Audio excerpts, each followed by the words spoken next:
right, welcome back to the Free Game channel. If you are seeing this from any other platform, maybe directly from YouTube, join the Free Game channel on Instagram. It's nothing but free content. Another thing I didn't mention to you guys, I'm also going to be dropping free ebooks, free video content, and several other things around either financial education or personal growth. All right, that's the main two topics that we're going to focus on. But I want to get into this video's topic, which is debt. And debt is the biggest thing hindering a lot of people financially. When you think about all the different things, different areas of finances, debt is the biggest one that a lot of people need to be able to conquer or get more control of before they can expect to level up. So I want to get right into it. And I want to start by talking about how to look at debt, because how you look at it needs to change before you can start to overcome it. What do I mean by how you look at it? Well, a lot of people think debt is the problem. And the truth is, debt isn't the problem. Debt is a symptom of a bigger problem. And that's the problem. And so a lot of times people will try to overcome debt or conquer debt, and they're focused on the wrong thing, because debt is over here as a symptom, but debt is just a symptom of the problem that's over here. So if you don't look over here at the real problem, then this doesn't matter. And that's why some people will file bankruptcy, for example, and then end up right back in debt because they only address the symptom, not the problem. They might get their credit repaired because their credit got out of control. And then guess what? They only addressed their credit, which was a symptom. They didn't address the problem. So let's talk about it. So debt is a symptom. What is the problem? The problem that leads to debt is either overspending or undersaving. That's it. And so if you have a habit of overspending or undersaving, then that is what's going to naturally lead to the symptom of going into deeper and deeper debt. So this is what we really need to address. We want to address both, but you can't address the symptom without the problem, if that makes sense. So to look at why do we, why, and I say we because when I started learning this information, I was already 6 figures in debt. So I know some of you that might be looking at this, maybe you only have a few $1,000s in debt. Maybe you have no debt. If that's the case, congratulations, but this will help you help other people around you. But there's some of you that have 5 figures in debt. Some of you might have 6 figures in debt. And then there's been some people, some friends of mine that had gotten all the way into 7 figures in debt from businesses and real estate and different things. It's just craziness, right? Taxes. So there's levels to this, right? But I can speak from my experience. And so I want to talk about what leads to this overspending, what leads to this undersaving. And a lot of times you'd be surprised, it starts with emotions, emotional intelligence, having a lack of emotional control. In other words, one of the biggest emotions we're seeking is the emotion of happiness. And what happens is if we don't define what does make us happy or what should make us happy, then we can easily attach our happiness to the wrong thing. I'll give you an example.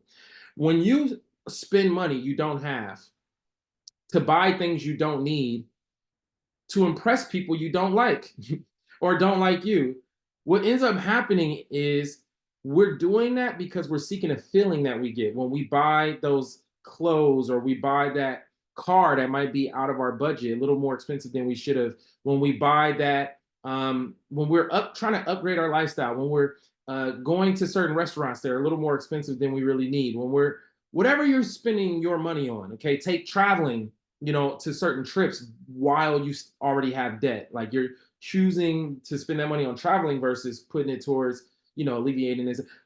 All of those things, those experiences come with a feeling. It comes with a feeling that makes you happy. It gives you temporary satisfaction. It also comes with triggering dopamine. So you get a temporary high when you go and make that purchase, or you take that trip, or whatever it is that you're doing with your money. And so that's what I mean by attaching our happiness to the wrong thing, because it can make us happy temporarily, but then once that dopamine, once that temporary high wears down, guess what? We have to look back at our current reality, which is this debt, this stress, this pressure financially. And so that's what I meant when I talked about we have to reframe how we look at debt, but we also have to reframe how we look at happiness. So let me ask you a question, because what this really comes down to is instant, gratification or delayed gratification. And Instant gratification is quicker, but it's temporary high. It's temporary happiness, or it's a false sense of happiness.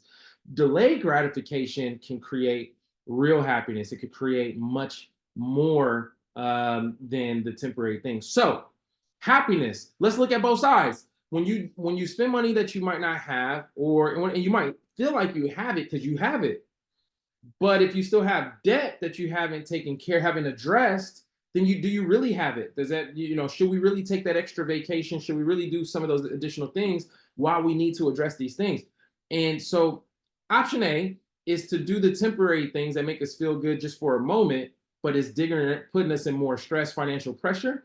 Or option B, we look at happiness versus what we're wearing, who we're impressing, to having more peace, having less stress, having more being debt free, period, right? Less worry and doubt and so forth. And so what if option B was the option that you could get to, but it just took you a little more time if you had the right plan, the right strategy?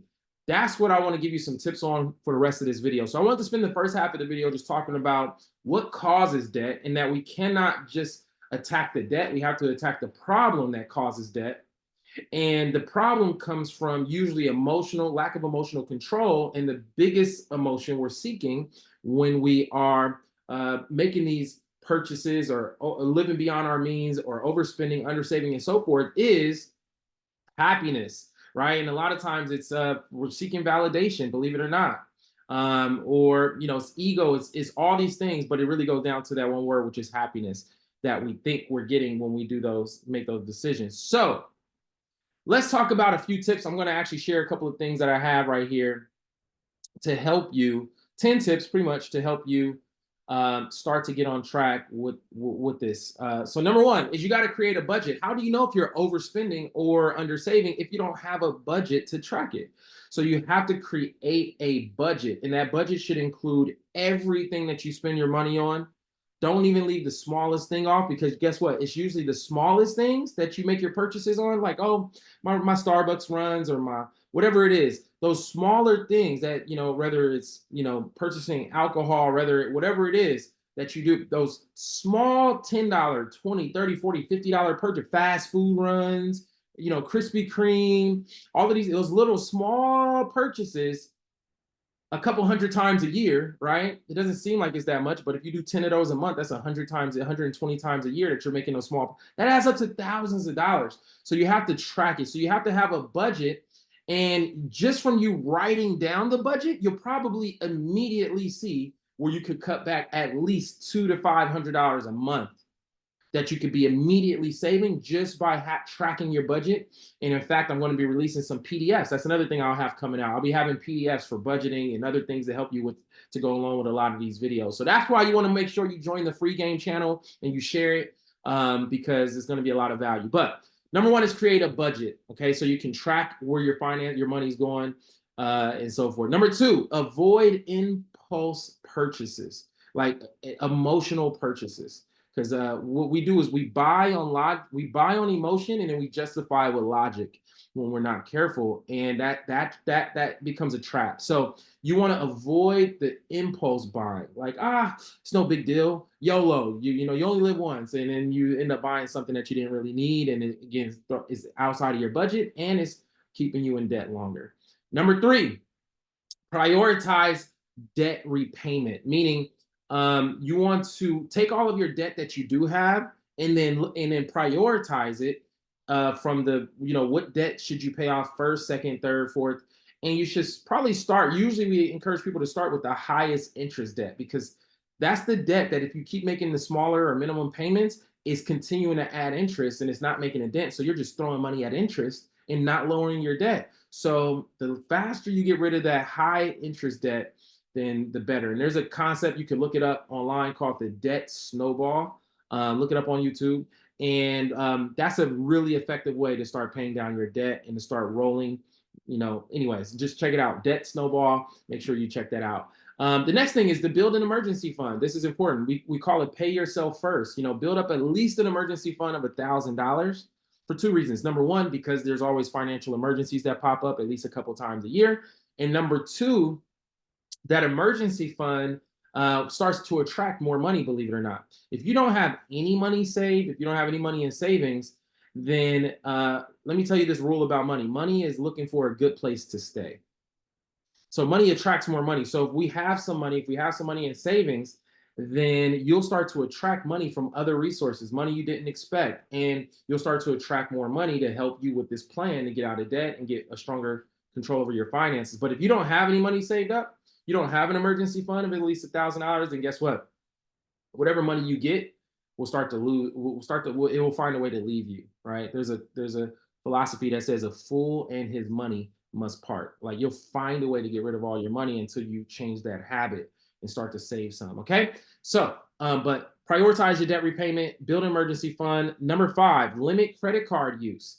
If your control of credit cards is just completely out of control, never cancel your credit cards because you get rid of all of that positive history that you built up. But if you're just out of control with how to manage your credit card use, cut up the credit cards or give it to somebody that'll hold it unless you have an emergency. But do something to take away the convenience of using those credit cards. All right. Another one, let's see, number 6, set financial goals. This is a big one. You got to get very clear on what you want. What's your purpose for wanting to get out of debt? What's waiting for you on the other side? Because that's what's going to drive you to stay disciplined to this plan, is having a goal on the other end. Maybe it's to get a home. Maybe it's to start building towards retirement. Maybe it's towards building a college fund. Maybe it is towards a vacation. Now, that's what I'd encourage you to do, is set goals as a reward that you can only entertain after you have completed certain parts of the process. So for example, it's like, all right, if I have 50,000 in debt, the way I'm going to reward myself after I pay half of it off is I'll go on a vacation halfway through. That makes sense. So it's ways you can do it. You don't have to wait sometimes to complete the whole plan before you reward yourself. So you can reward yourself little by little. And maybe the vacation doesn't have to be to Dubai, a 25 to $1,000 vacation. Maybe it's somewhere where it's obviously within your means. All right. So but set some goals and then use those goals as rewards for certain benchmarks that you achieve. And maybe it's not a vacation in the beginning. Maybe after you pay off $10,000 in debt, then you go to a really nice dinner. Okay. It doesn't have to be too crazy to throw your plan off. Number 7, track your progress. We talked about that. You got to track it. You can't set the budget today and not look at it for the next 3 months. You have to be tracking your progress. Keep it in front of you somewhere you can look at it and revisit it at least once a week. I would encourage you to do. At the worst, once a month, for you to make sure that you're staying on track for your goal, because it's easy to get off track. Number 8, if you're really like in heavy debt, 50,000, 100,000 plus, you might want to seek professional help. Like if it's really, really bad, consider that financial advisor or planner or coach or mentor, somebody that can help you with those. I'm here for some of that as well, of course, but seek professional help if it's really getting out of control. Number 9, educate yourself. Financial education.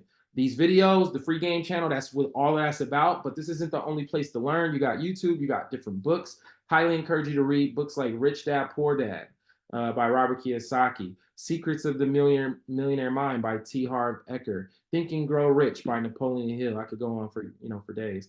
But educate yourself around financial education to help you tighten up. And number 10, surround yourself with support. You become who you hang around. So if you're spending a lot of time with people who have bad spending habits, don't save money, acquire more debt than they do assets, then guess what? Naturally, you're going to pick up on those same habits, and it'll be no wonder why you're getting the same results. So find people who are more disciplined, live below their means, okay? And you'll be able to pick up their habits and start to turn things around in your life as well. So with that said, I hope this video was valuable. Stay on the lookout again as we roll out. I'm actually getting ready to leave town tonight. So I want to get this video, and I'll probably drop one more today because you guys have been waiting for a minute. So I'll probably drop 2 videos today. This one is about debt, and I'll save the topic for the next one. But when I get back in town next week, we'll be dropping more content and not just videos. Again, be looking out for some of the other things that I'll be putting in there. So looking forward to more. Drop in the comments if these videos are helping, and maybe also put in the comments some other topics and things you guys want to learn about. And looking forward to bringing more free game. Thanks to all of you that have already supported the channel, but we're just getting started. See y'all on the next one. Peace.